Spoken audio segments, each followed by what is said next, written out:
What's up, guys? I'm just driving, and I got to thinking about this past weekend, the first weekend of preseason football, and there's some big takeaways that are going to have some fantasy football implications. The first one being, Bo Nix looked absolutely ready.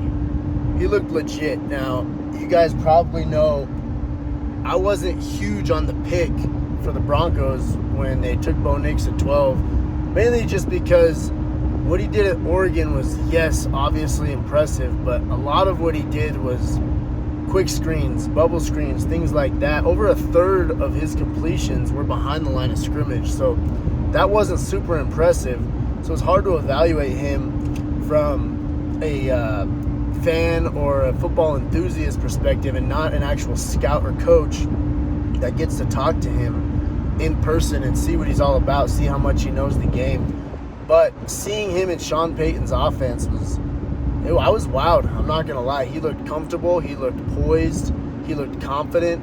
He was running that offense with some urgency. I mean, he had 5 drives.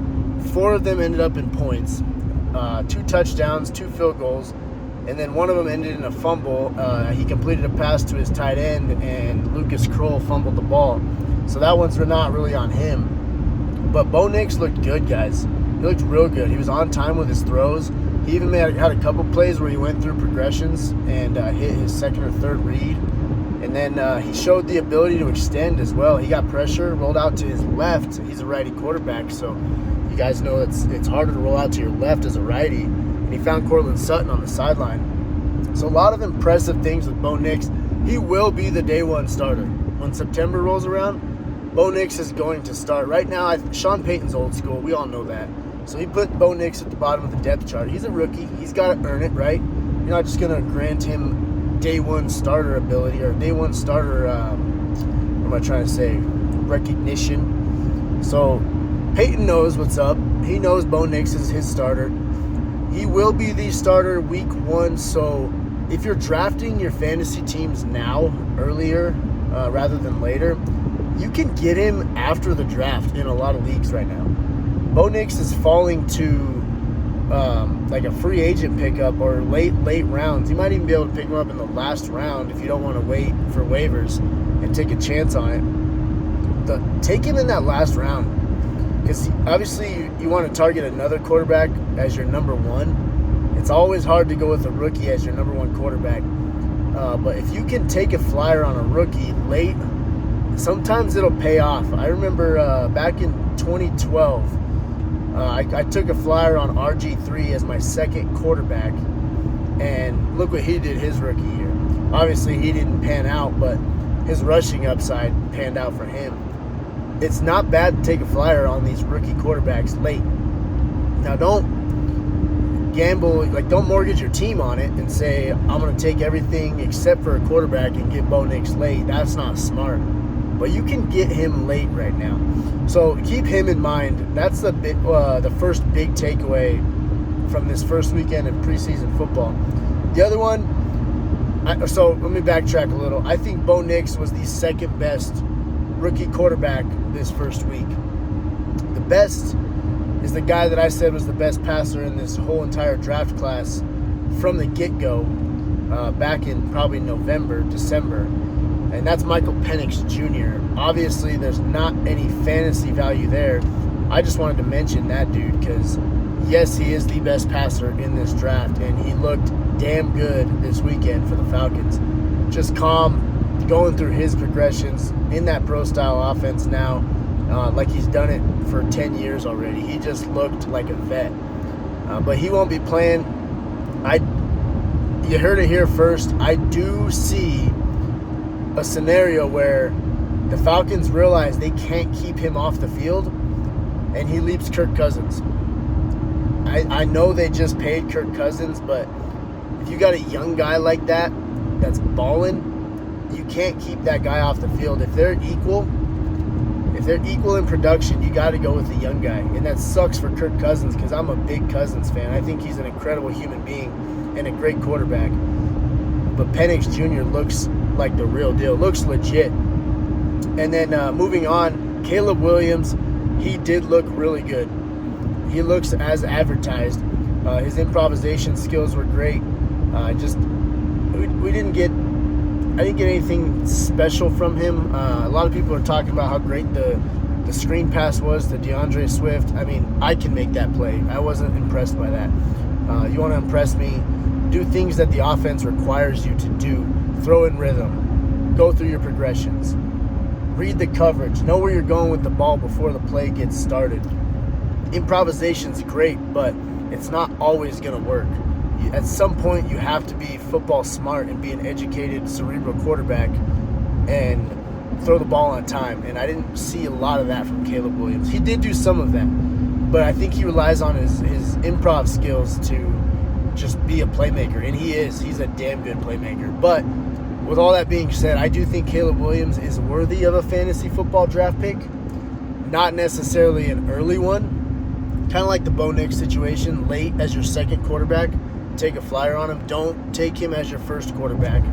The only rookie quarterback I would take as my first quarterback is Jaden Daniels, and that is only because of his rushing upside, not because I think he's better than Caleb Williams or anybody else as a quarterback in general, but his rushing upside is very exciting. So 2 takes on quarterbacks right there, and then another one, a lot of people are hyping up Christian Kirk this year in fantasy football. I'm steering clear of him. I was before this weekend, but now after seeing how they plan to utilize him and their roadway, what am I trying to say? God damn it. Their path to success right now, it's not including Christian Kirk. He's in there in 11 personnel, but in 12 personnel situations where they're going too tight, right now it's Gabe Davis and Brian Thomas Jr. Thomas Jr. will be their number 1 receiver. And they showed that this last weekend. They plan to use him a lot with the ones. That was the first team offense that was out there. Christian Kirk was on the sideline just like last year. Zay Jones and Calvin Ridley were in there in 12 personnel until Zay Jones got that injury. And that's the only thing that really changed things for Christian Kirk. But Gabe Davis and BTJ, Brian Thomas Jr., they're every down receivers. They're outside guys. Christian Kirk is not. He's not that guy that's an every down guy that you want in there on 12 personnel, and the Jaguars do run quite a bit of it. So Christian Kirk is one that I'm steering clear of because when they get down near the goal line in the red zone, Thomas Jr. and Gabe Davis are going to be their targets. Kirk will have his big plays. I'm not taking that away from him, but at his ADP right now, I'm not taking him. Now, if Christian Kirk drops in the draft and he falls, and I can get him super late, then sure, I'll take a flyer on him. But if he's right there at his ADP and I'm on the clock, I'm not taking him. Just my 2 cents on Christian Kirk. Those are some quick takeaways, guys, of the preseason so far. This week 1, I know it's early, but just some things that I saw watching the games and then rewatching some of them on tape. That Nix looks good, Williams looks good, Christian Kirk not so much. And then the other one, just a little quick one, James Cook was out there 100% of the time for the Bills with their first team offense. He is their lead back. He's going to get the rock early and often. Take James Cook. His ADP right now is totally fair. Take him if you can. James Cook's a good one.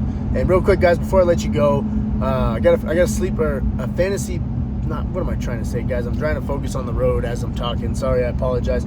A pick'em pool on the Sleeper app. Sleeper has pick'em pools now.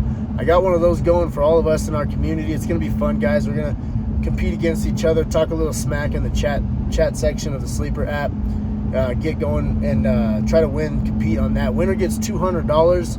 It's a free entry for you. All you got to do, use promo code worldwide on Sleeper or Chalkboard, or use promo code SSWin on Dabble. If you use any 3 of those codes, take a screenshot of it, send it to my email. It's down here in the description, sportsstage0@gmail.com. Send it to my email, a screenshot of you using one of those codes on your first deposit. And that gets you in the pick'em pool. Like I said, winner gets $200. Once it gets over 20 people, I'm going to up that pot to winner gets $400. So get in on that, guys. It's going to be a fun time. I can't wait for football season to really get started and the regular season to get going. We're going to win a lot of bets. We're going to win a lot of fantasy leagues. We're going to compete against each other in a pick'em pool, and one person's going to win, but we're all going to try and compete our butts off. That's what I'm about. Competition breeds excellence, guys. Have a great day. It's Monday. Hope you had a good first day at work if you're on a normal work schedule. That's all I got. Thanks for watching. Please like, please subscribe to the channel, and get going with us during football season. I'll see you guys next time.